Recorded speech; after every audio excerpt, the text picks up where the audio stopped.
Okay.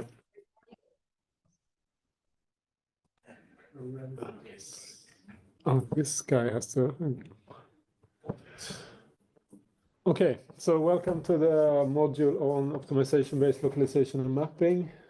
We can come back to the details about how to report it, but I will give this lecture and Timin will do the hardcore stuff that is to come. So this lecture, we have two parts here. So first we will try to motivate why you should care about this topic and give you some basic overview of localization as a field. Many of you will know maybe everything, but after this, I hope you have at least some common ground to stand on. And then in the second half, we'll go and look at the actual course, the content, the structure of it, and the assignment, and so on, and agree on some deadlines. And so we have scheduled 5 or 6 sessions. I think 6 with this one. But there is a 7th one, which is sort of the, let's call it examination session at the end, which I think it has a date in Canvas, but I thought we should agree on what that date should be. Because we haven't discussed it, I just put some date there. And my experience is that the best way to make people buy into a date is to let them be part of agreeing to the date. All right. So why should you care about localization? So I've been doing robotics since '96, and in every project, localization is a pretty important part. It's like a fundamental capability of a robot that wants to move around. It has to be able to localize. So it is important for that reason. And another reason why it's important to care about it is that there is no out-of-the-box solution, really. And then you say, well, what about GPS? So why is that not an out-of-the-box solution for every case? Roofs. Roofs? Roofs, yeah. So this is a GPS-denied environment. Actually, you will get a signal in here probably, and you will tell you that you are roughly here. I guess it's the biggest issue. Accuracy is not great, yeah.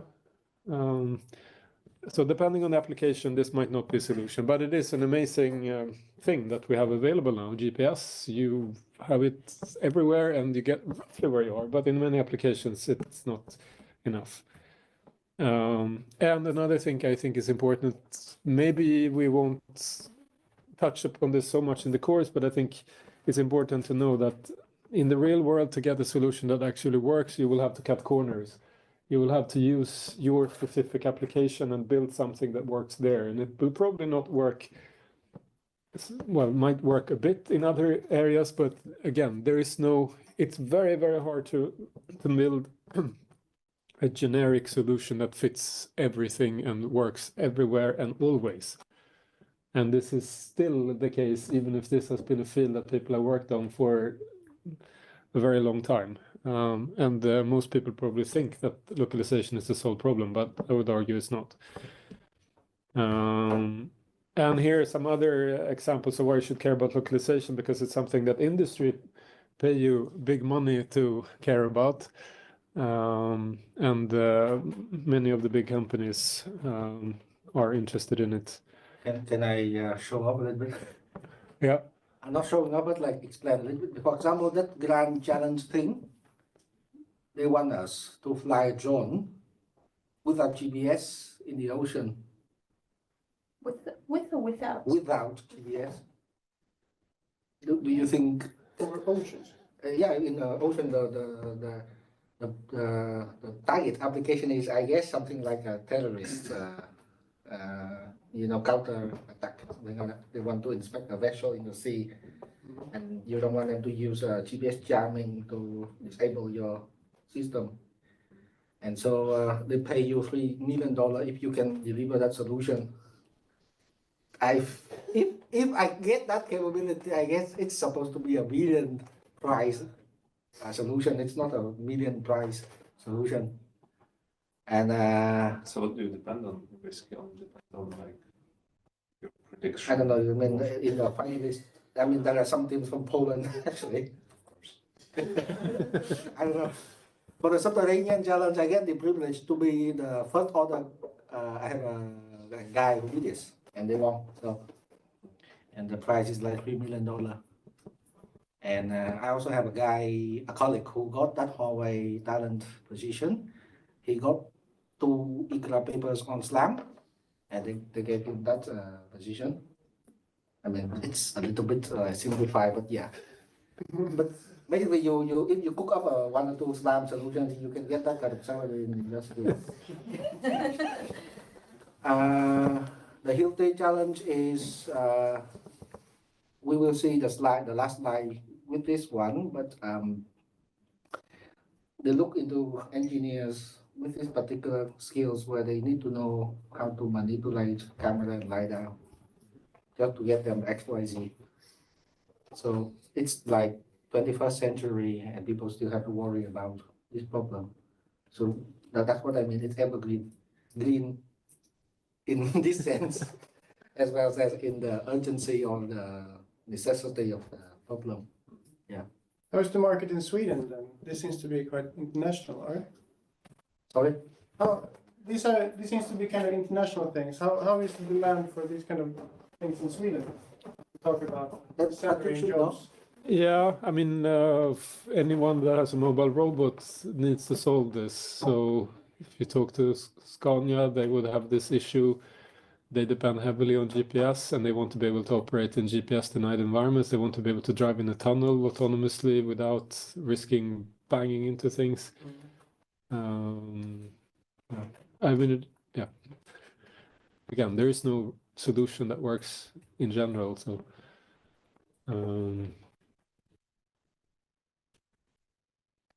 I don't know if I can say much more than that.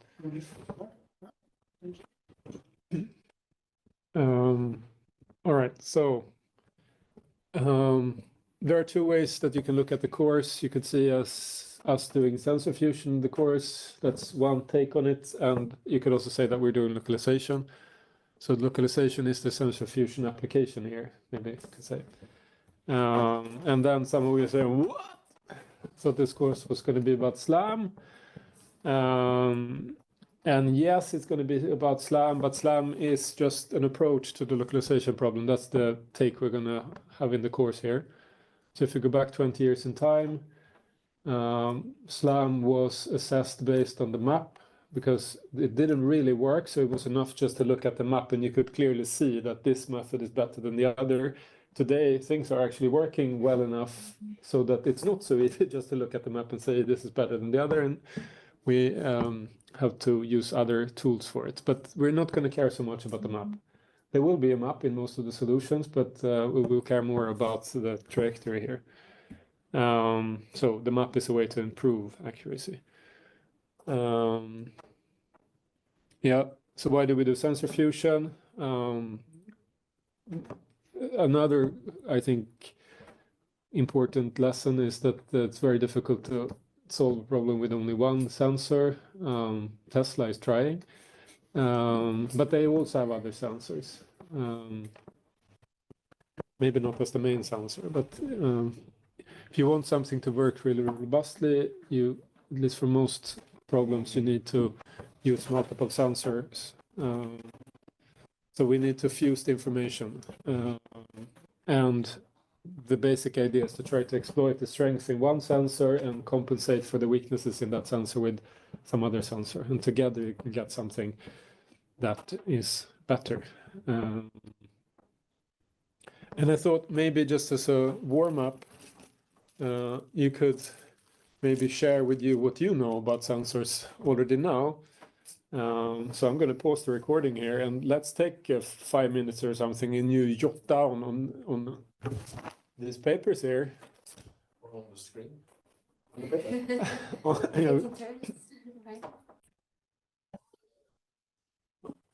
Right. So you start from the top. So what does GNSS measure? What does it stand for, by the way? Global Navigation Services. Yeah, which we sloppily always refer to as GPS because that's the implementation we most often use, I guess. Okay, so what do you get? Position. And I have to do something to get it to work. It's the pen. You need to press. Yeah. And it's really position, not pose. Yes. The global coordinates, right? Yeah. Yeah. I just read a paper yesterday, and it was supposed to be pseudo range and the Doppler effects. That's the paper G wins. Okay, So they also use the signal directly instead of the. Right. and then you can get Velocity. So pseudo range. Okay. pseudo range. PSEU. That's from where? From the receiver to the satellite. Yeah, but it's so you get this, right? You get this like distance to the satellite, to the multiple satellites, and then from this you estimate the. So if you rotation. let the pose out, the module already processes all of those. Position, not pose. Yeah. Yeah. Yeah, maybe absolute position here. Yeah. You mean the fuse with the uncertainty? Yeah. So if you get position, it's already handled. That's it. But if you want to go more, Also, okay, so what you're talking about is getting like a raw data and then Yeah. process. Okay, I see. That's what I wrote. Satellite signal timing. That's what I wrote. So what's the frequency? Up to the point. What's the frequency, roughly? I said 10 hertz. Yeah, around less than I think more like one. Yeah. I don't know. I thought it's 5 to 1 10 hertz. hertz. Yeah. 5, okay. This is pretty interesting. See if you get it wrong about this. Okay, so what's the big sell about this? It's global. Absolutely. Yeah, global. And cheap. Global, cheap. I mean, in some applications, it's quite accurate, I would say. What's more, it's The fact that it's absolute, I think, is also a big strength. Well, Quite small form factor on lots of them. Yes. small, cheap, widely available. Yeah. So what's the big? Why? What? I mean, you could think military weaknesses like you can jam it and so on, but if we don't think Yeah. about those The things, accuracy I is guess not that's so right. great, especially inside the so city. low frequency, I would say. So. Mm. Also can be slow to start, I think. Slow to start. Yeah, like getting the initial fix can be very slow. No indoor application. it's really hard to type small.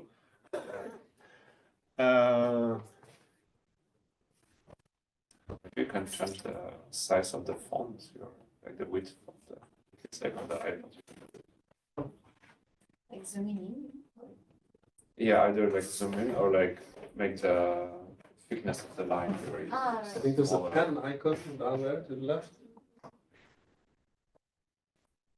Oh, Okay, sorry. it's already It's already in the thickness. thinnest one. Okay. Okay. Feels like I forgot something there. Cannons. I mean, yeah, I mean, not Multipass. only indoors, but if you're in like a city or something. Yeah. Or if you're out of the water. that sounds good. So basically only outdoors in the like, wide open areas. Line of sight to Yeah. satellites. Doesn't work in space. And I guess here you could say that there are some variations you could do. RTK, GPS, to get more accurate, but it's, yeah. Okay, so camera, Can I quickly ask, is RTK GPS the same as differential GPS? It's not, is it? no differential GPS, but I think the idea is similar. You have a local station where you know the position very accurately, you send corrections. RTK GPS is a, I think it almost covers Europe by now. I don't know. But you have these stations that form a grid over Sweden, for example, and you send your position that you get from a normal GPS, you send it to a server that calculates your correction term. The thing with RDK is when you put it out, it takes forever. 3 Yeah. hours, yeah. For the Hamburg guys, it was like, it took like usually 3 hours to like, Yeah. To really get accuracy. yeah, they were here like 2 weeks ago and they were like measuring, like, Okay. yeah. They would put it in the middle of the square there and wait 3 hours to get like actual. Yeah.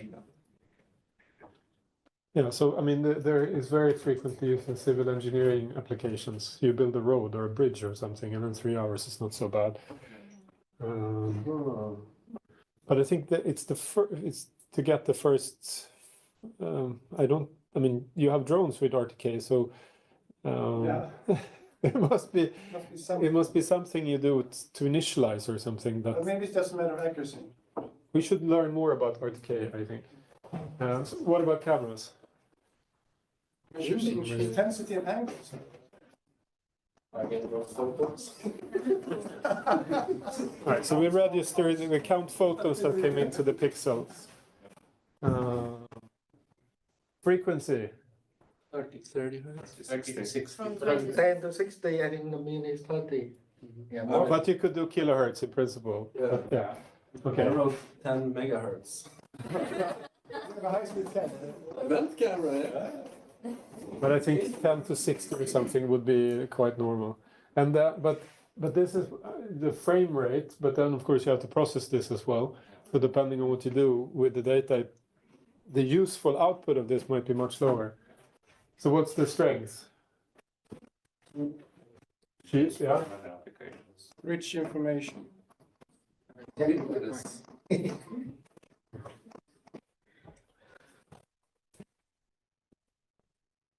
Small. Could be.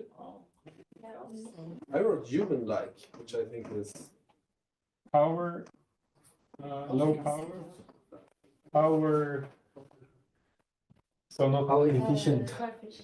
So EFF just yeah, power efficient, and you said human-like, yeah. So,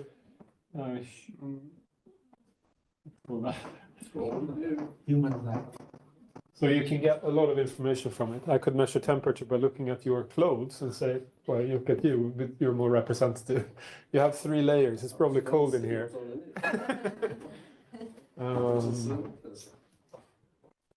Weakness. Yeah, Yeah. so I guess, yeah. Dependent on external light source. Yes, also. Calibration is another weakness.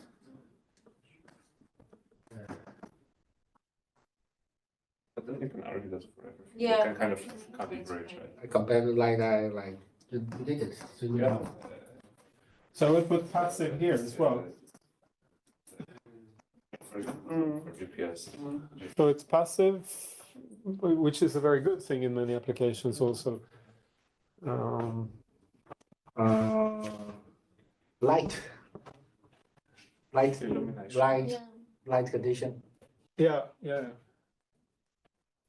and non-linear observation. What does it mean? You look into my slide, the slide about the visual feature. You will see this equation, the whole slide, the whole length. So it's very non-linear. So it's very hard to converge. So I guess you could also say that you very often have distortions.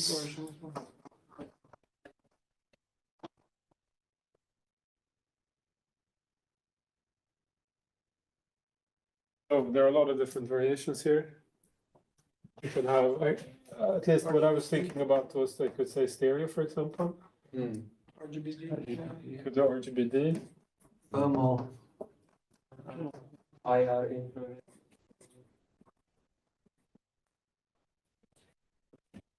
Even different resolution or different focal points. Yeah. FOV is amazing.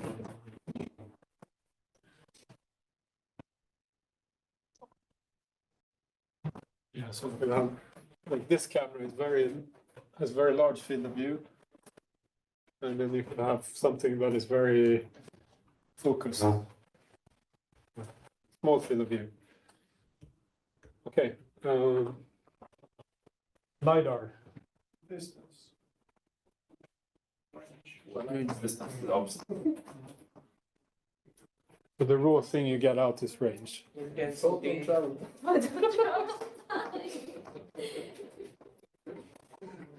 Oh, this leaders connect to intensity. Oh, Not all of them will give you intensity, but most of them. Most like, Maybe today, maybe they do it. yeah. very comparable. If it's called LiDAR, maybe. Yeah. Okay. Ambience actually also. Yeah. Ambience. So intensity is the, so they use the laser of one frequency to measure the distance. So in the message, in the data, you can get intensity, which is the intensity of that frequency. The ambience is basically the light coming into the receptors. You can actually see an image. Mm-hmm.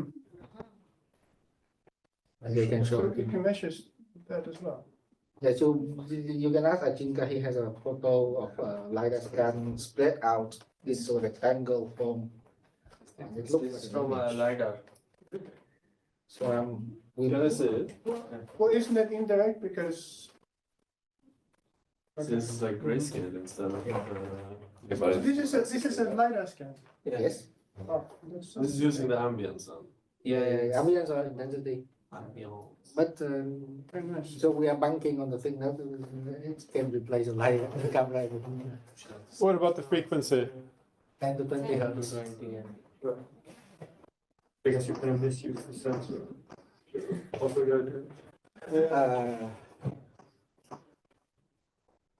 The LiDAR frequency is a little bit less. For example, the live oxygen of flower, Hmm. you know, So depending on the type of LiDAR, so the LiDAR you see in every autonomous driving thing up to now at least is a LiDAR with multiple channels that are sweeping like this. But then, 10 hertz means the package, the data at 10 hertz. But the data comes in a continuous stream. so, but you would typically have synchronization between the channels at least, so you get like a column of data. Yeah. So what's the strength? What about non-moving LiDARs like this L15, whatever? So these, so you have both direct and indirect time of flight. So with direct, you send out light and you measure the time until it comes back, and indirect you do phase shift. So L515, the camera like LiDARs, 3D cameras, they're typically using the indirect version. So you do. And they can go at higher rates then, I suppose. They can probably go higher rates, and they can, but they cannot give you the same depth, range usually. So what's the strength? Robust lightning. Active. accurate. Yeah. Accurate. You can make. So what did you say more? Robust to lighting changes.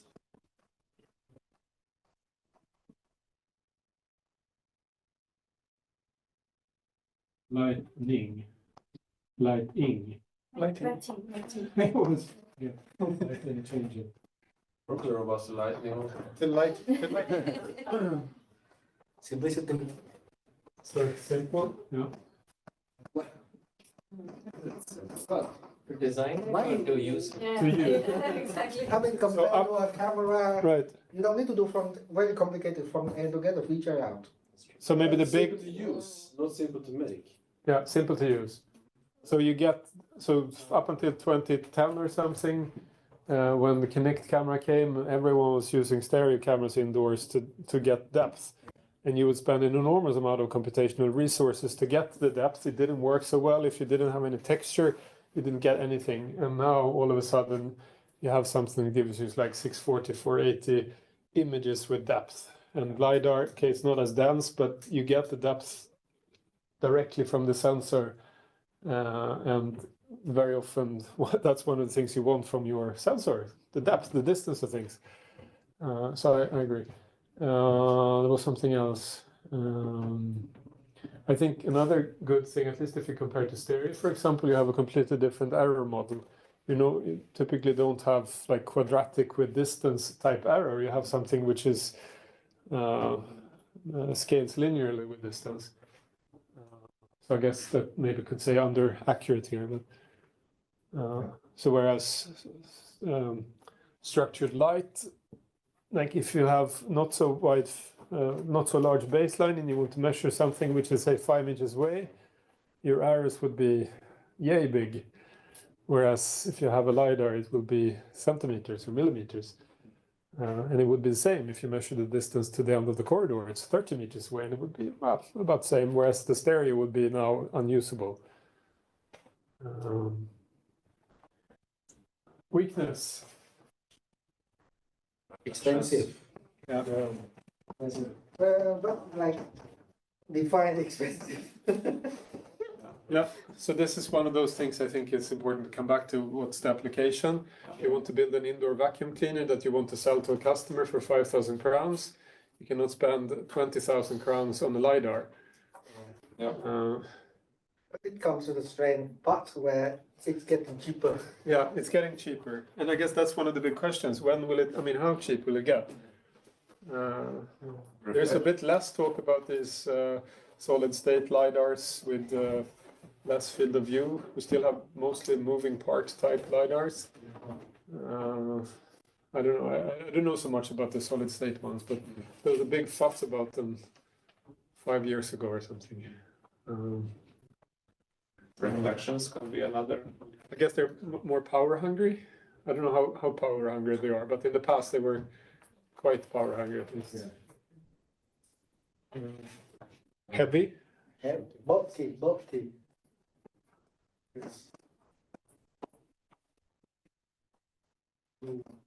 We cannot put a light on the phone. Isn't there one in the iPhone? There was a moving, I think. Yes, moving parts, you mean? Yeah, well, I mean, literally spinning. Yeah. So if you have a drone, for example, it's gonna spin your drone. Yeah, you have to, you get this gyro effect. Of Get my rainfall and dust and all of these things. Scattering issues? You are the one that contributing on this one. Rain and snow. No, I got this. I feel that really one of the things with LiDAR is just the best. Like compared to the camera.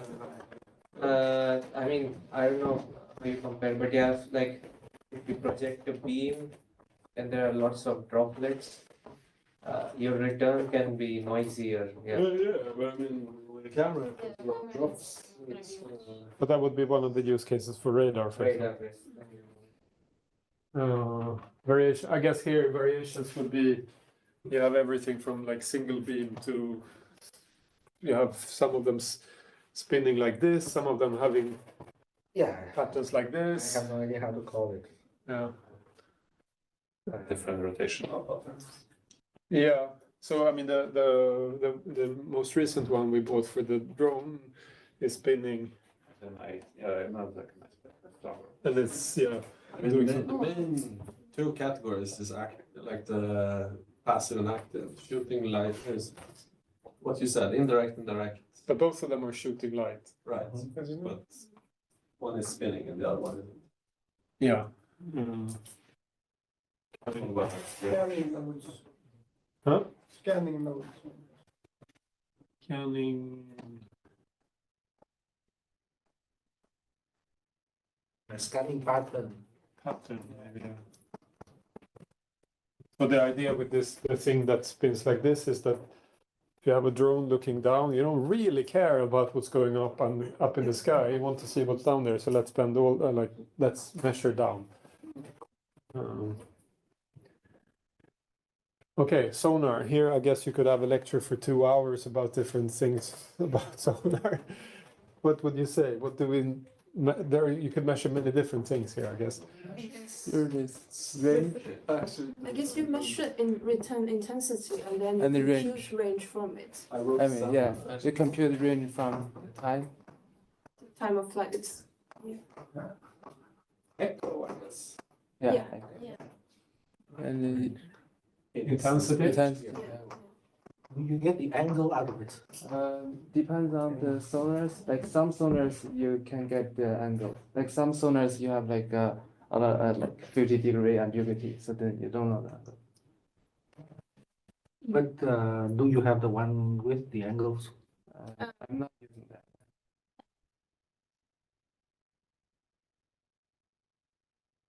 This is the frequency.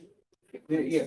So sorry. I think the That would be depends one. on how Yeah. far you want to. I mean, that would be the underwater version of it. Like if you want to see only 50-meter, probably you can have like 30 hertz. But if you want to see further, then you have lower frequency because you literally have to wait Right. until the turns get back. So it depends on. Depends. So you're talking. So here, I guess we could say, if you go to weakness, then I would say one weakness or challenge at least would be that the range is depending on the speed of sound in the medium. Yeah, exactly. Yeah. Yes. You have to estimate the sound speed. So this propagates sonar to send a signal and you always wait for sending the next signal. Yes. So if there is no obstacle very close by, then you're gonna like there's probably some range, right? Like wait until So what's X here? What does it depend on? seconds. Temperature, salinity, that pressure, mainly these three. Yeah. Yeah. So It's mostly salinity, density, yeah? Again? pressure, and temperature. Yeah. It would be the same if you use it in there as well. You have to. So we call them the physics of the medium. Yeah. Yeah. Depends on the physics of the medium. What about frequency? It depends on the It range. depends. Yeah. Range, and I guess what you're trying. If you want a whole image, and you say I want that entire measurement, I guess you get a different number than if you say I want to measure only. Yeah. Definitely. Yeah. But could we say a range here somehow? We normally get like maybe 4-5 hertz. Yes, like I don't know, 5 to 30. I mean, if the range is like 50 meters, like very high frequency sonar, you can get 30 hertz. Okay. Yeah, but 5 is usually you want to see further. Yeah. But it means that's I can get 5 range measurements per second, right? No. No. You get one entire sound thing. So that's like a sequence of range. So I can get that sweep You can every get a sweep. 5 sweeps like that. Yeah. Every 1 second. Yeah, but then you are moving, constantly moving. Okay. So it's actually similar to the LiDAR, the principle. The signal is different, but the principle is similar to LiDAR. Yeah. Strength. Underwater capability. Yeah.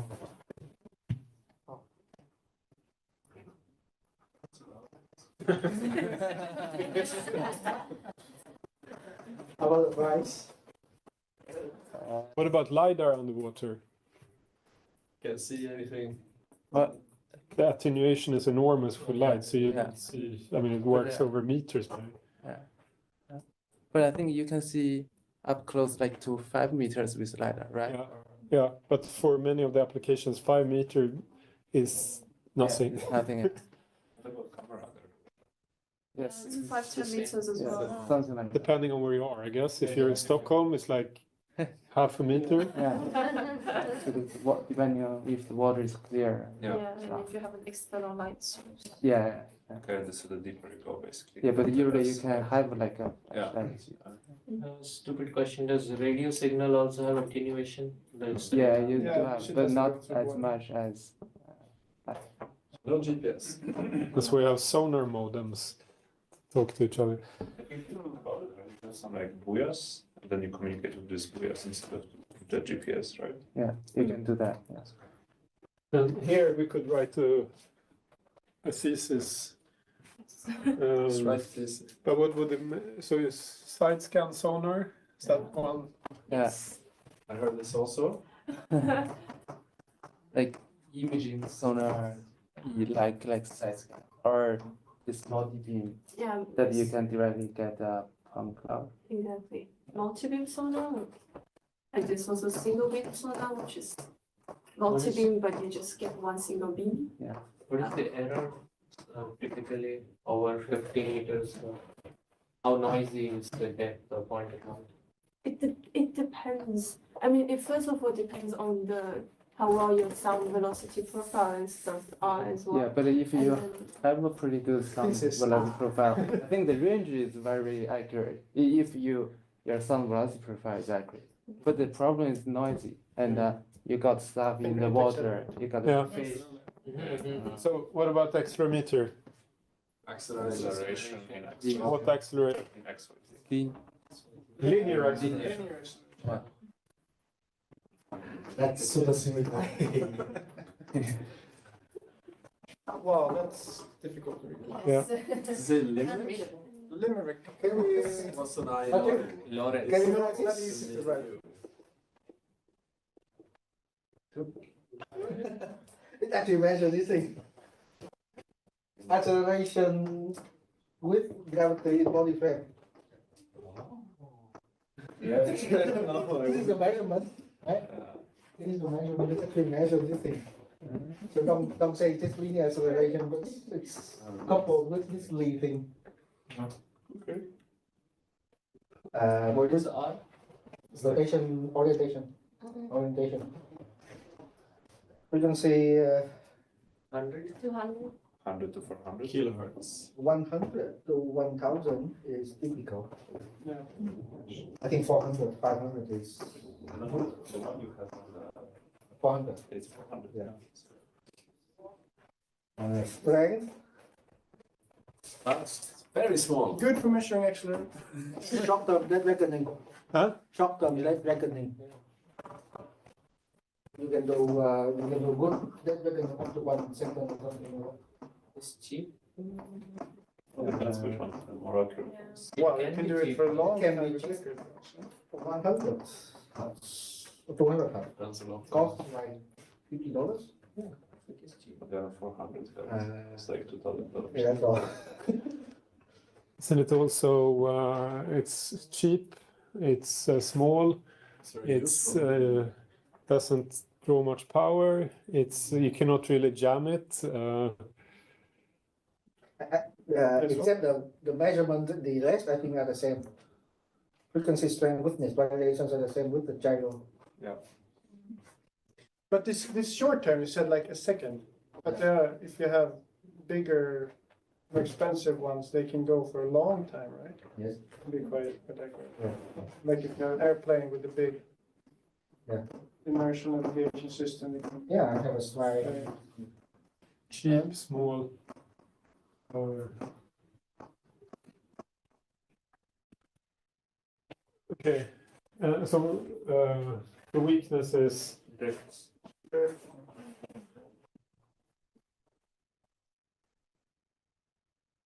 Well, rather than drift, it's more noise. It's on the gyro case. if you look at the accelerometer signal, you see noise only basically. The drift also has a sampling based, so it's just nature. Acceleration is a continuous process, right? But if you sample it, so your sampling causes the drift. Gravity is big. Okay. Strong. Another thing is like complex dynamics. Yeah. We need to study the to manipulate. Well, that gives us jobs, so maybe that's a strength. Yeah, We need up to you how you interpret it. But it's like How did you phrase it? Complex. dynamics. Or you say math heavy. Yeah. And so here, so what do we measure with the gyro? Angular velocity.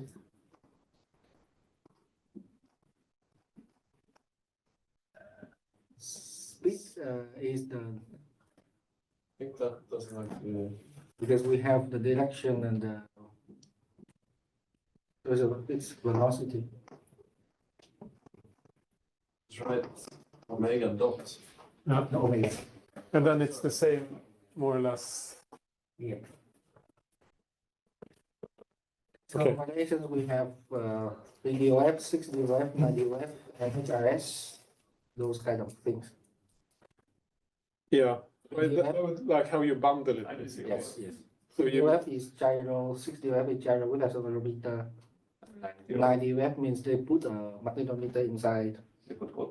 Magnetometer. They measure the Earth magnetic field, so you can actually get the orientation. And MHRS is AHRS, altitude heading reference system. So there's an algorithm inside to give you the orientation and the velocity. That's all. should we say that that's it? So everybody knows actually quite well. Yeah. Okay. Save it. What? Yeah. It's on the video. It's going to be saved into the recording, right? Yeah, it's in the recording, but maybe we can do a screenshot anyway. Just don't know how. Does it record as well what you write on the? Huh? Does it record what you write? I think it depends on the mode you're in, but let's see if it's. Is this mouse? Yeah. Then I think it's gonna go to like tweaking. I think maybe if you close it, it automatic save itself. Press more. But it's similar how to phrase it. Yeah, and basically all of the What details. about the more Yeah. of the bottom part?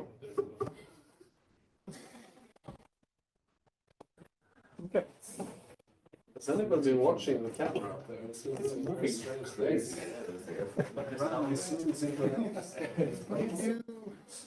So let's see what happens when I change the slide. Well, I took a picture and I'm sharing it in the Slack chat. Okay, good. Should we take a short break, maybe? Sure. But maybe we don't need 15 minutes. So let's start. Let's see if we can manage this until 3. Okay, so we talked about sensor fusion a bit. Now let's get back to localization. So we want to find the position. This is, well, it seems simple. But there are some questions you need to ask yourself if someone tells you, build a localization system. So first of all, you need to know what is the task? What is this going to be used for? Because that's most likely going to influence how you will address this. What the position of what? Sometimes it's maybe the tool. What really matters is the tool of something. You have a 6-meter long arm, and what you care about is this position. Then maybe it's not the right solution to try to find the center position of the vehicle that is holding this 6-meter arm if this is what you want to position, or at least you need to consider this. Do you need a full pose or do you need just position? Maybe some of the angles are much more important than others. Also will influence how you approach it. What frequency do you need? Do you need this to be at kilohertz, or is it 1 hertz, or is it's okay to wait 3 hours and then boom, you get an answer? What's the precision? Is this supposed to be like millimeter, micrometer, meter? Also has a huge influence on the on how you approach it. Under what conditions? So does it have to work 24/7, or is it okay if it only works once every second Thursday when the stars are in the right configuration? In what frame? Is it important that it's a global position?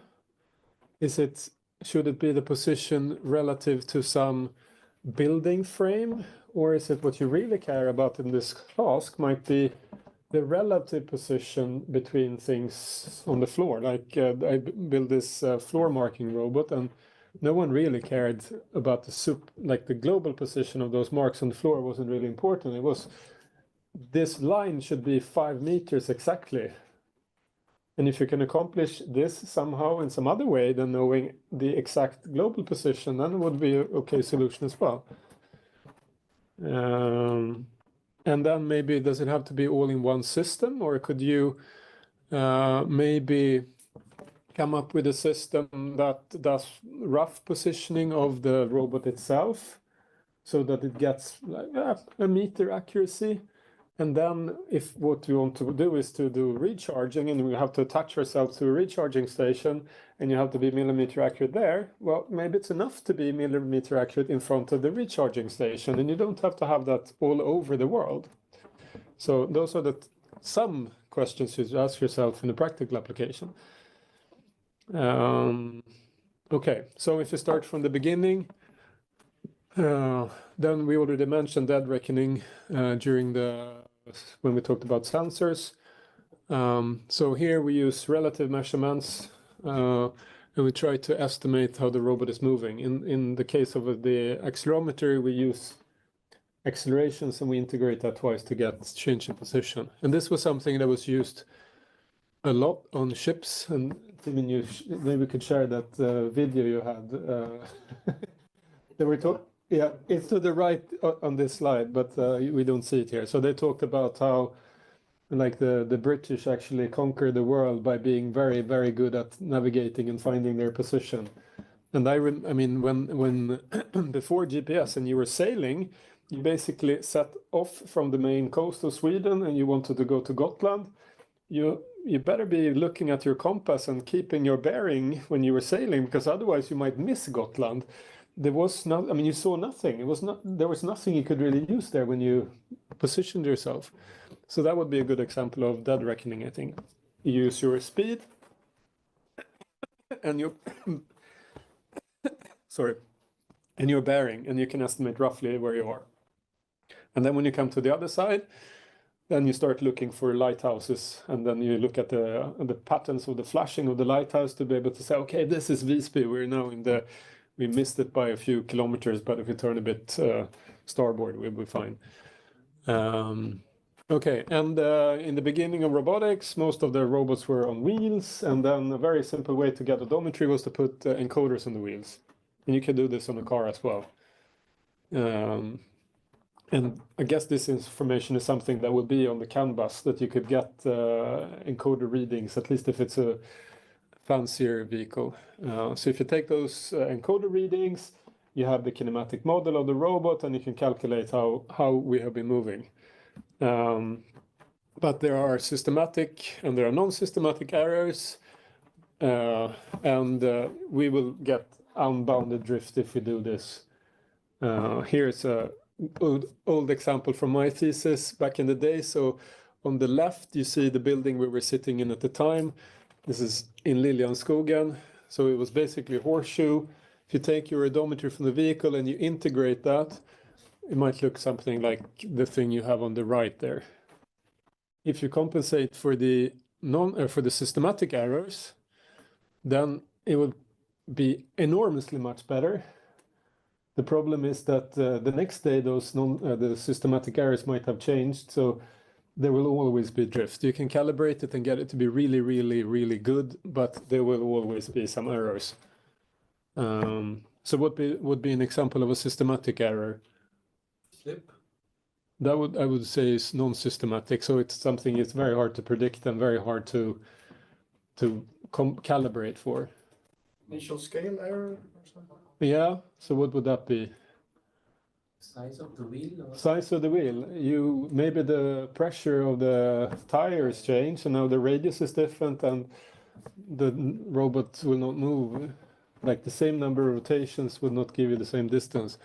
Or you have large fat wheels, and that's not a problem when you're going straight, but as you start turning, depending a bit on the surface you're driving on, the effective wheelbase might actually change, and that means your rotation will change. If you have a tracked vehicle, again, not a big problem when you drive forward, but when you start turning, well, there's no way really knowing what's going to happen because you have a very large surface and most of it will be slipping. Okay.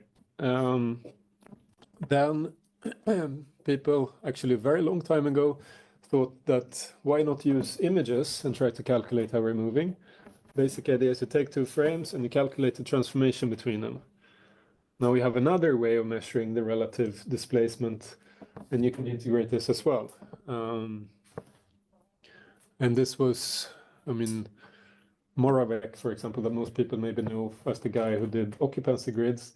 he worked on this. And one of the applications, I mean, he was thinking space applications. Space applications. Like space going to the moon or Mars or something, and So look at the constellation of the stars. no. You are on the moon or on Mars, and you want to be able to move from one place to another, and you want to make sure that you're not too affected by like wheel slippage, for example, or yeah. But then you have to look at like very accurate ground truth of the area, right?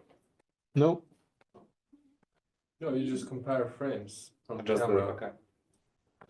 Let's compare overlapping images with each other. Then. yeah, but we have the same problem here that each of those transformation will have an error, so there will be drift. Then we can add inertial information, so accelerometers and gyros, and we can improve. So how do we improve by adding that? Improve the sampling rate basically. Like yeah, it's super high, like frame rate, so you get noisy measurement, but it fills in the gap. Yeah, so we'll get many measurements in between the frames from the IMU, which means, I mean, you could help it by now, let's say you have only 10 hertz or 10 FPS images, so you get an update every 10 hertz, but if you have IMU, you could get an estimate that is at much higher rate, yeah. But we could also, that wouldn't really change the... You confuse them somehow. You confuse them, yeah. And you can use them also. So what does the IMU give us? Well, it also gives us an estimate of that transformation. And most of the visual odometry methods will try to match one frame to the other. In that process, we have to match, like we have to find correspondences between image 1 and image 2. If we use the IMU, we have a good guess of that transformation, and we can make the search window much smaller. And what that means, for example, can handle cases where someone is like doing this with the camera. I don't know if you said, I guess that's something you would do with an event camera today, but you could do much faster motion and still not lose track. What did I think of more? Yeah, so we can, that way you can increase speed. So if you do the data association between frame 1 and frame 2, and you have a search window, we would typically have something like, well, we think that the camera cannot have moved more than this, so let's make it a 20 by 20 pixel window and search for the correspondence. If we have IMU, maybe we could make this 3 by 3 pixels, and all of a sudden computation goes down a lot. And we can use that either to increase the frame rate, or we can just use less computational cost or fewer cycles. Another good thing is that since it's now easier to associate from one frame to another, we can have larger steps between the frames, because the error between the frame actually may not depend so much on the, I mean, as long as you have good overlap and you can find correspondences, it's better to have longer steps, fewer, because each of those steps will give you an error. So if you have very many frames with small steps, error will go quite fast. And since we have a guess for how we move, we can also increase robustness. So again, if we have these fast motions, it helps to have an estimate. If, as you said, if you can estimate the motion of the camera for a second or so, then maybe it's okay that we lose track a bit. As long as we look back at the same area again, it will be okay. Okay, we can do the, yeah. Can you also reduce scale drift? Yeah, so that's, I should have said that as well. So with visual odometry, we cannot really, if we do it completely freely, there's scale is not observable.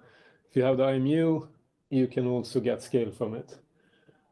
So that's maybe is actually one of the bigger things there. If we're talking about localization You and can only mapping. reduce the scale drift. You cannot remove it, or can you remove it completely? Now you mesh that, well, you have to make, depends, I guess, on how, if you're only rotating, scale is still not observable, but if you start moving and actually exciting X, Y, and Z, you can observe scale. What is a scale drift? So if I have two images, Keeping the scale consistent. yeah. Well, first of all, we can only solve for the transformation up to scale. We don't know if you're a giant that is 10 meters tall or a toy. There's nothing in the information in the image that says that. Human common sense would say, well, there are 10 people in here, they seem to be real, probably are about 170, so we have some notion of scale. This is monocular visual. Yeah. Yes. Okay, so you just get a raw image and basically compare two different images, like raw images without any like predictions, for example. No, it's more like when you calculate that transformation, you cannot really tell if I move 10 meters or 5 meters, 5 millimeters. You can find a solution that matches any of this because you don't know the size of things in the image. If you know that the whiteboard is 3 by 1.5, you can in principle use that. But if you do it at low level without any of those high level information pieces, you cannot really solve for that. So in some of the early work in SLAM, when you initialized your system, you would have a white piece of like an A4, and now you know that this is 297 millimeters by whatever, 210 or something. Now you have scale, but then we have drift. So once you're not looking at this anymore, you may not be able to estimate that so well. Okay, then you could do the same with LiDAR. So this is a 2D example. So we match scans over time. Let's see if I can play this. It's just showing one of the common algorithms in action. So ICP, iterative closest point. So this is a very easy example, but so it's quite sensitive to having a good initial guess. Here you have a symmetric case. So actually, if the initial guess was exactly 90 degrees off, there would be no telling if it's going to shift it to like clockwise or counterclockwise. And yeah, this is another example where it's good to have an IMU, for example, so that you get a good guess for how we move from one frame to the other. And here I wanted to just show in assignment 3, you will be making use of ICP. So there are many implementations. I don't know actually the details about what this one does, but you can do the most vanilla version is you do point-to-point iterative closest point, and you try to find an association between the points in the new scan against the points in the old scan. Then you can also do point-to-plane, where you try to, like, the realization is that the new scan you get is not going to be looking at exactly the same, it's not going to sample the same points in the world. You might be seeing different points on the wall, for example, and if you force the new scan to match point to point, you will not get a as good match as you could be getting if you take the point that are close by, and you, for example, try to fit this, make it this planar patch, and instead say that I want this new point to be matching this locally planar region. You want to say some other wise words about ICP? I mean, I saw only image once, like some researchers complaining with another researchers why are there like N ICP implementations in the community? Let us propose a new one. Yeah. And then now they have N+1. Yeah. So there are a lot of them out there. Because it's not that hard conceptually. So everybody can build their own ICP, but like, for example, this ICP method, if you install Ubuntu 20.04 and then you just hit sudo apt install PCL tools, then you can just use this one. Like there's no package or dependency required. It's already built in. Yep. So survival of the most Easy to use. Yeah. Yeah. But there are, as you said, there are a lot of different variations here. But I think they share one property is that you need a good enough initial guess to get it to converge. There are variations where you first do like feature matching to get a rough global match, and then you let it, which is the line 431. There's an ICP-S passed to the aligned yeah, method. Last line. right. Yeah. So How many lines would it be in Python? One.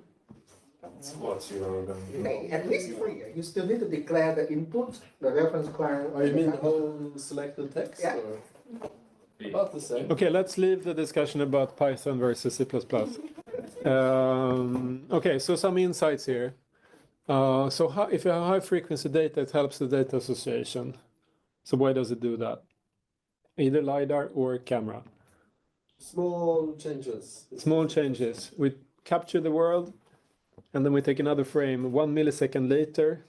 Doesn't matter if the platform is moving fast, the image is going to look quite similar, and it's going to be easy to match one frame to the other. So smaller differences between the frames, so it's easy to match. Smaller steps increases drift. We already talked about that. Since every frame adds error, and that error doesn't maybe depend so much if you moved 1 millimeter or 1 decimeter, then it's better to take bigger steps because of that, in some cases at least. Then there's a trade-off always, like how big steps can I take before I start not being able to match? Why not do both? Yes, and that's what we're coming to. So one idea then is to use keyframes. So we don't calculate our relative motion by always referring it to the previous frame, but we refer it to the keyframe, a keyframe in the past. So we accumulate this, or we relate our motion to a keyframe, which means that the drift you won't accumulate this error until you add a new keyframe. See? Yes, I guess the part is in selecting the keyframe. Yes, and this is, I guess, the secret sauce where you would very often do it based on distance moved or angle rotated or something. You could also use a local map. So you could build a map from our data and then relate the new frame to that map to calculate how we moved. And this would be how you do it in if you remember Kinect Fusion, where you have a local TFSTF model that you can fit into your GPU, and you match your RGBD images to that. And this could be done based on the keyframes as well. So in the assignment, you will take keyframes and you will actually generate a local map from that. Or we could build a global map as well. The difference between a local and a global map can be nothing, or it could be very big depending on how you choose to implement it. The local map could be basically a global map where you forget stuff that is too far away. Or the local map could be something you generate on demand. Okay, so now that brings us to localization and mapping. So now we have localization that makes use of mapping. And two examples here are VINS, so Visual Inertial Navigation System. As I try to say we very often use VINS to mean the family of methods, but it is also a method. The same as I would say LOAM is also sort of a family. It's when you do it with LiDAR instead. But there is also a method, or there was a method called LOAM, and then there is a whole horde of other methods that built upon that. I have a question. What map? How does a map from winds look like? Or there is no map? You can do the assignment and then click on click, and you can see. But the map is actually a point cloud. It's the features that have been that have recovered its depth. So when they visualize, it's basically just a cloud. So in assignment 1, you will look at you will evaluate one based on vision and one based on LiDAR. And this is something I think would be nice to come back to and see how we do this, if everyone we'll go with exactly the same, or if we could try to distribute it. I forgot to scale exactly what blue meant here, but I think it meant that there is not so much experience from the past of these type of So methods. basically, the maximum, only one person ticked number 3 means they got experience with existing methods. So like the mean of our group is very close to 1 to 2. Yeah. Means no experience to just understanding the concepts. Yeah. So if you want to do it, you have to just jump in and try. Yeah. Okay. Because if I can write a long file, then you just do cross launch, boop, then there's nothing to learn. If you go to the GitHub repository, pull it down, then install a bunch of dependencies, cannot work, then you have to go make an issue to them. Yeah, it's the whole ecosystem. Then if we get back to SLAM, so what would you say is the difference between SLAM and odometry in all its forms that we talked about here? Odometry doesn't build a map. Well, If it builds a map, if you go with the original definition or the original implementation of odometry, wouldn't have a map. Agree, but in almost all methods that call themselves XXX odometry today would have a map, because it's the only way you can get really high accuracy. No loop closure. No loop closure, I would agree. So in SLAM there would be loop closure, and in many of the papers where you build a system, you would present results where loop closure is turned on and off, just to show the difference. Okay, how do we evaluate performance? So, as I said, in the good old days, we would just look at the map, and it would tell us if it was good or bad. Usually would suck, but today actually we can do quite well. So now we are a bit more picky, and we look at the trajectory error. So you would have to collect ground truth actually, which we didn't need in the good old days, because you could visually see that. And we don't really very often care about the map itself. It's just a tool to bound the error. And I think personally, I think that's a bit sad that we don't care more about the map, but I also agree with someone who would say that why should we care about the map if the task doesn't require the map? And in a lot of the work, there is no task except for localizing the robot as accurately as possible. And then why should you care about the map? So we might want to start caring about it if we're going to have run over extended periods of time and think about how that map changes over time, or when we want to use different sensors and so on. How do people usually get the ground truth, like nowadays? So you could do like in Min and pay someone 25,000 or whatever it was to come here with fancy LiDAR scanners and an RTK GPS and spend additional days in front of the computer to generate really, really accurate measurements and a map that you can say this is the ground truth map, and then we could localize ourselves with that very accurate map to generate ground truth readings for each of the sensor scans. Or another way to do it would be that you tell another company to measure very accurately a few selected positions along the trajectory, and you only evaluate the method in those 10, let's say, or 5 positions, and you don't care what happens in between. So the trajectory might be like complete crap in between, as long as you If you go look for the Hilti challenge paper on IEL, KTH, I submitted one result. We got to number 3, number 4 on the top 10 if you use the dense method. Yeah. But the method he just described, where you just pick a few, then we got to number 10. If we go number 4, we would have won some money. Really? So that's okay. So that was the reason. So how they evaluate. Yeah. Then I asked the authors, could you just compare your dense method with the sparse ground truth? they refuse. Because they know it's going to expose them. Because ideally the two methods should have very high correspondence. So this then ground truth should be the best in if they do the benchmark with the sparse ground truth. They refuse it. So. Yeah. And yeah, the red one is important. Can you really think why?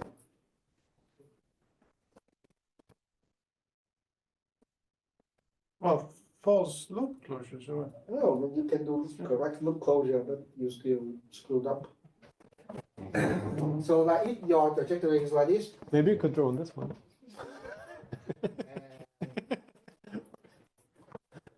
That's enough. Not happening. you start from here, you go here, right? So you jump back here because loop closure happens, right? So you go back, go like this. Understand? no, why would loop closure The, happen? the red one, the black one is your true trajectory. The green one is your estimate. So you go half of this environment, you go back here, and then your loop closure happens. Yeah. And your estimate jumps back to the correct position. Yeah. Then you continue going, and then the drip continues accumulating, right? Then when you do the ATE calculation, Average trajectory error. yeah, it's not supposed to be that detailed, but just for warning, just a warning. Absolutely. Then it's going to so like if this is your estimate, this is your ground truth, and this is the correct one with the jump. But So when you do the 80, one of the steps is to align Oh, the right. trajectory. So when you align, right, this guy align with this guy, it's going to be well aligned. But if you align this thing with this thing, is going to be sorry, but when you do loop closure, do you normally make a discontinuous trajectory like that? so. I know, for example, in OBLAM, they set in the post propagated back, so actually it becomes continuous. Yes, if you don't do it, so the proper way to do it Ah, is I see. to Propagate. make this discontinuity disappear in by your changing the estimate. paths. Yeah. Yes. So you have the reasons so that you can remove this discontinuity in your trajectory to, Right. to Then do it the should alignment. be better. It won't manifest in the assignment one because we don't have big loops in that assignment. But if you do it in this kind of environment, you will see it. It's a hard-earned experience. But I would say that when we do loop closures, we are caring more about the map and getting a globally consistent representation of the world. So even if the trajectory error is increasing, we're in some way getting closer to that globally consistent representation, hopefully.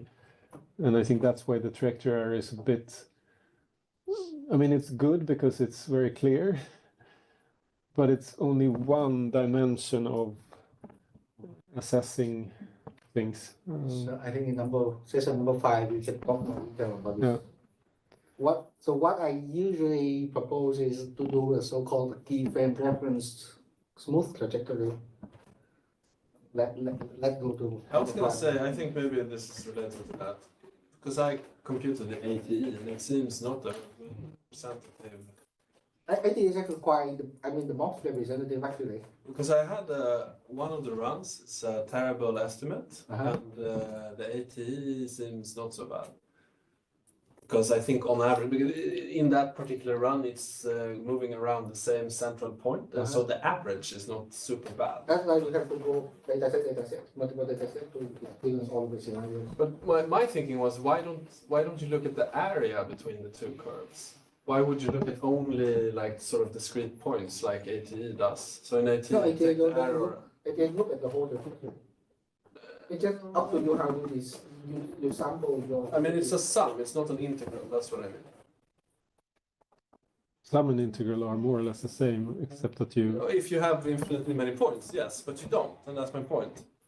Exactly. That if you have like a trajectory, there's like one point over here super far away, and then 1,000 points right on the money, you're gonna have a very low AT anyway. Mm. Whereas your error is actually unacceptably big. Yeah. If you make the pathological case. I mean, that's another thing I think you could add to that long list of localization. Is it okay to get disastrously large error in every 1,000 frames, but do well all the time rest? Or is that just a big no, cannot happen? Most of the time, I would say yes. Okay. Yeah. If it's a flying robot, it's very bad to do bad to get a error. That happened. Yeah. Okay. Some real world complications. So, I mean, the reason why we're doing localization is because we have something that is moving. If we're moving, the sensor data that we capture might be flawed in different ways. So if we use a camera, for example, it does help a lot if we have a global shutter camera, meaning that you freeze all the pixels at the same time. Most of the cameras you will have are actually not global shutters. They would be rolling shutters. So you would read line by line in the image. So when you're moving fast, not all lines in the image will be actually captured at the same time. So buy yourself a global shutter camera. If you have a LiDAR, then as we said before, you have this rotating thing typically, and each column of beams here will be captured at a different point in time. So if you now have a Scania truck like a Jinka, and you're moving 50 kilometers an hour, and you're scanning at 10 hertz, those beams are actually going to be captured at quite a different point in space. So it's not okay to just treat it all as one scan and say, yeah, this is what it looks like. You have to compensate for this. And this is what you will do in assignment. Yeah, hit play. So here you see left, what it might look like if you don't compensate for the motion, and right is when you do compensate for the motion. So now You will have to do that. you will have to do it. Yeah. It's just like 3 lines. No, 10 lines. So it is, I mean, can do the whole slide to explain.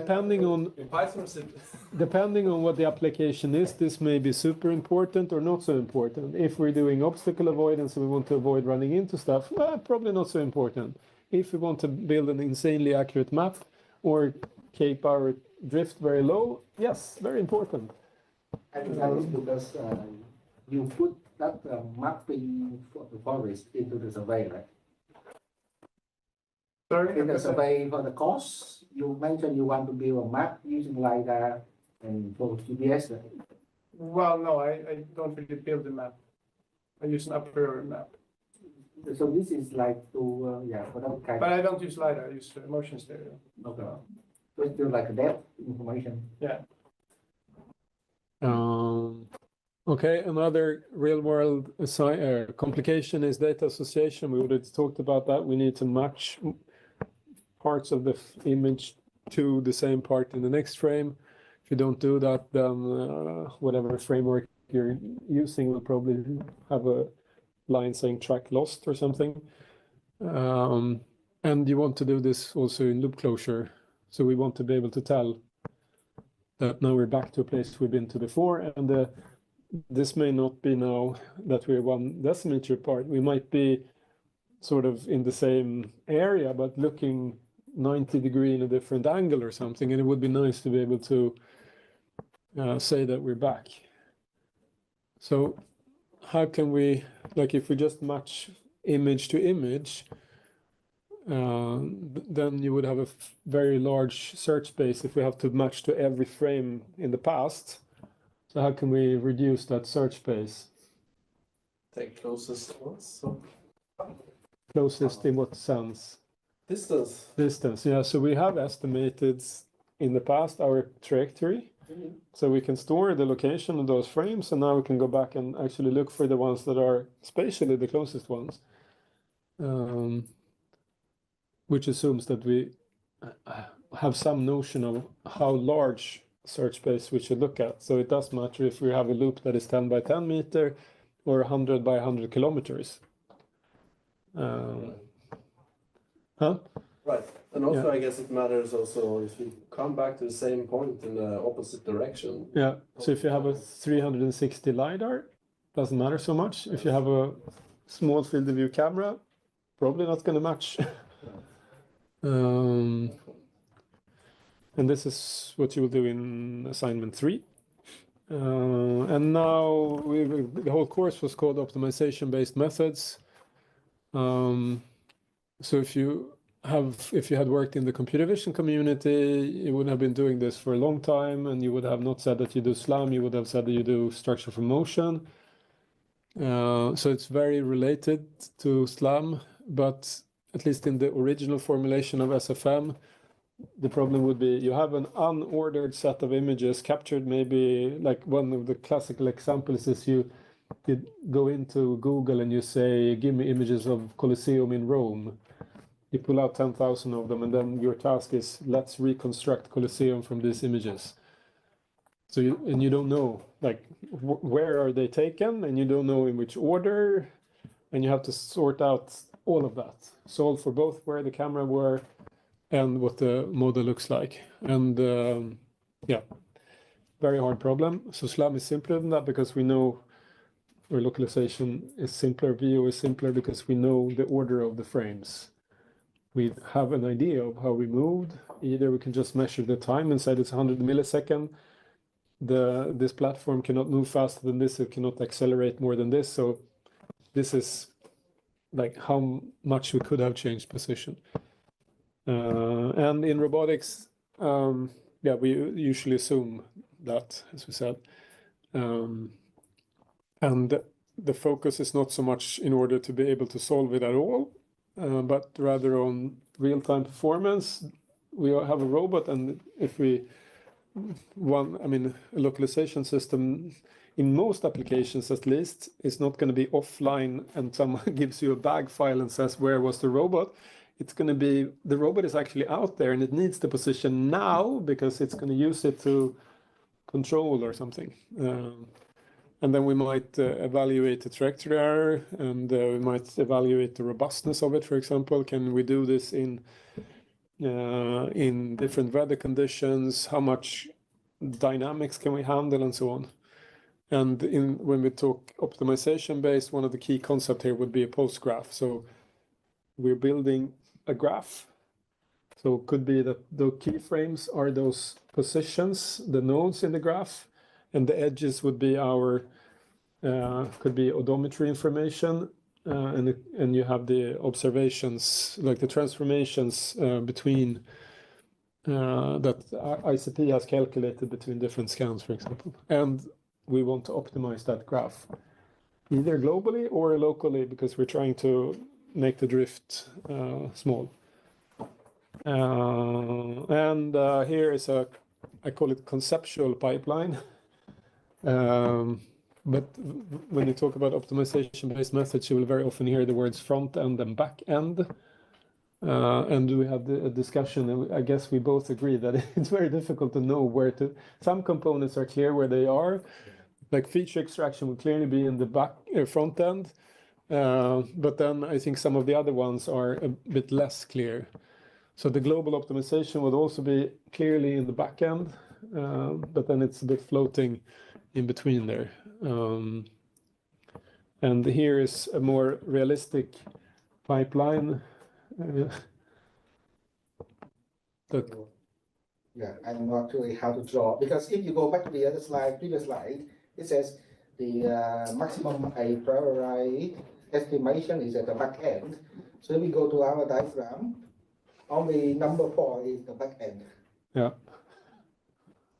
I don't think so. Yeah, I mean, in my head, I would say loop closure detection would be in the back end. Yeah. And why, stupid question, so why is it called front end and back end? Front end just means it's closer to the sensor in some way, or what? Why is it called? And why is the division made at all? So in some systems, the way I see it is that the front end is the thing that is trying to make drift very low. It's the one that is creating the nodes into the post graph by adding keyframes. and trying to make it as accurate as possible. And then you send it to the back office where people are crunching, and it doesn't matter so much if this is done today. Well, today is good, but it doesn't have to keep up at frame rate. We want to make it optimize it, and you can do this slower. And we may only send something to this backend once in a while, whereas in the front end, we're operating at frame rate. We're trying to deal with the real time constraints, delivering something that the control system can actually use. That's how I would see it. And last slide. So what is the main sensor for localization and mapping? And I think Tin Min has much stronger opinions here than I have. But I just like trying to bring out a case where you see from the SLAM challenge, you can see the LiDAR methods totally beat the vision, the camera-based methods, right? This is fact. Can you tell us the scores because remember it. the top one has a score of 500 something. The 12th place has 200. The highest vision-based one has 32. But the scoring is quite aggressive here, I would say. So. The scoring method is like a particular plane. They have a trajectory, and then they have a total station here, and they're going to measure a few points on this trajectory, like 10 or something points, and they score you based on how many points you are below 1 cm error, how many points below 5 cm error, how many points below 10 cm error. So if you have more points at 1 cm accuracy, they give you more points. So with this method, they totally, I mean, if you look into the trajectory based on the camera and the LiDAR methods, they're actually kind of similar. It's just this score is very aggressive in telling 1 cm accuracy from the 10 cm accuracy. And the scene was? There were 10 or 20 scenes, right? Yeah. And then this is just fact. This is just fact. I get to then fact. I can't put an opinion there. The second thing is like Tesla is removing LiDAR from their. They've done that already, but I guess now they're removing radar as well. Yeah. So the question. Yeah. We have a question. Right? Yeah. Sorry. Because like if you're going to start with the happy, I have all the freedom. In localization? Yeah. Is there anything else? And what do you do? What's your opinion? I use a sonar.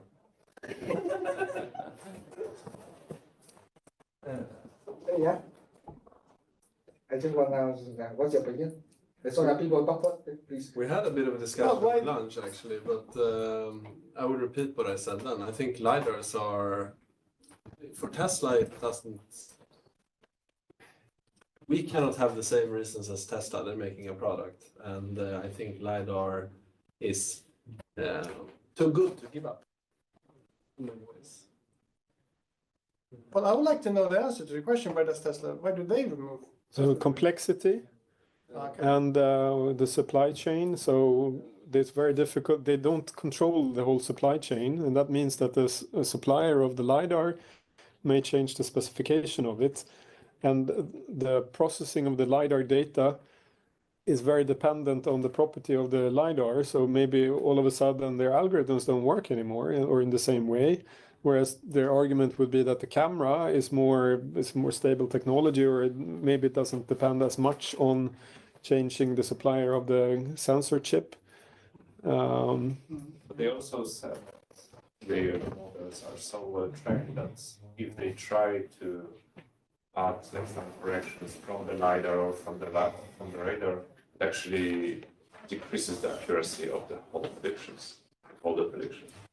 Actually, like adding cameras and adding more sensors is not always the good solution. That's what their reasoning is. That if they have models that are performing so well on the cameras, and then when they add the LiDAR on the top of this, it actually lowers the accuracy of Yeah, that's a very good reason. And also But keeping also, people together working on the same thing and not having like the LiDAR team and the camera. I mean, you have that.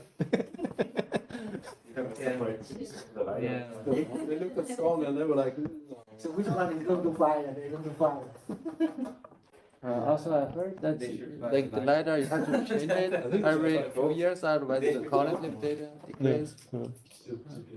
But this depends on your purpose, because like, if you want to do, say, object detection, you need to use cameras. So if we go beyond SLAM, which in the real world you want to do, But in a lot of cases. LiDAR-based detectors for the objects are actually better than cameras. no. Yeah, in the like No, self-driving but you cars. can, no, you cannot, if you're, but okay, if we're talking about cars, Yeah, maybe it's better in the way you understand the world, but if we're talking, for example, indoor environments and operating in rooms and on objects, then then different. But when you have I think you should look at each application and see Yeah. what is the best, because sometimes you don't want to use LiDAR because you don't want anyone to detect that you're there at all. So there is always reason for this or that, I think. We should pursue all different types of methods. Yeah.